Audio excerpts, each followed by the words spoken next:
மற்றும் ஒரு அண்மை செய்தி, ரயில்வே தண்டவாளத்தில் மண்ணரிப்பானது ஏற்பட்டிருக்கிறது. அண்மை செய்தியாக பார்த்து வருகிறோம். ஸ்ரீவைகுண்டம் அருகே திருநெல்வேலி திருச்செந்தூர் ரயில் தண்டவாளத்தில் மண்ணரிப்பானது ஏற்பட்டிருக்கிறது. இது குறித்து கூடுதல் விவரங்களோடு இணைகிறார் எமது செய்தியாளர் சுடலைமணி. வணக்கம் சுடலைமணி, விவரங்கள். நிச்சயமா சுபா, அதாவது தொடர் மழை காரணமாக தற்போது தூத்துக்குடி மாவட்டத்தில் ஏராளமான பகுதிகள் பாதிக்கப்பட்டுள்ளது. குறிப்பாக 90% மேற்பட்ட இடங்கள் பாதிக்கப்பட்டுள்ளதாக ஏற்கனவே கூறப்பட்டு வந்த நிலையில் தற்போது திருநெல்வேலியிலிருந்து திருச்செந்தூர் செல்லும் ரயில்வே தண்டவாளத்தில் அரிப்பு ஏற்பட்டுள்ளது பெரிய அதிர்ச்சியை ஏற்படுத்தியுள்ளது. நாம் தற்போது அதை காட்சிகளை தான் பார்த்துக் கொண்டிருக்கிறோம். அதாவது திருநெல்வேலியிலிருந்து திருச்செந்தூர் செல்லும் ரயில்வே தண்டவாளம் தற்போது மின்மயமாக்கப்பட்டு சுமார் ஒரு வருடத்திற்கு உள்தான் இருக்கும். தற்போது இந்த ரயிலும் தற்போது இயக்கப்பட்டு வருகிறது. இன்றைய தினம் தொடர் மழை பெய்யும் என்று ஏற்கனவே நேற்றைய தினம் தொடர் மழை காரணமாக இன்று காலை முதலே ஏற்கனவே ரயில்கள் அனைத்தும் தற்காலிகமாக நிறுத்தி வைக்கப்பட்டுள்ளது.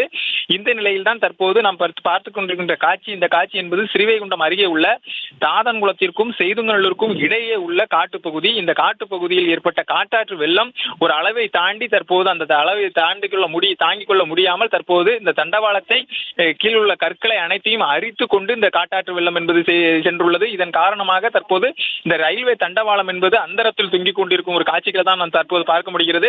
ரயில்வே ஊழியர்களிடம் இது குறித்து கேட்டபோது தற்போது வரை இந்த மழை நின்ற பின்னரே இதனை சரி செய்வதற்கான முயற்சிகள் மேற்கொள்ளப்படும் என்று அவர்கள் தெரிவித்துள்ளனர். மேலும் இதே போல் ரயில்வே தண்டவாளத்தில் பல இடங்களில் இந்த தண்ணீர் அரிப்பு என்பது ஏற்பட்டுள்ளது. குறிப்பாக அதே போல் செய்துங்கநல்லூர் ரயில்வே நிலையம் அருகிலேயே சுமார் 5 இடத்தில் இந்த ரயில் தண்டவாளம் அரிப்பு என்பது ஏற்பட்டுள்ளது. இது தவிர ஏராளமான இடங்கள் பாதிக்கப்பட்டுள்ளது. அவர்களை பாதிப்பு அடைந்த பொதுமக்களை மீட்பதற்காக பேரிடர் மீட்பு குழுவும் மாவட்ட நிர்வாகமும் தொடர்ந்து பணியில் ஈடுபட்டு வருகிறார்கள். சுபா, விவரங்களுக்கு நன்றி சுடலைமணி.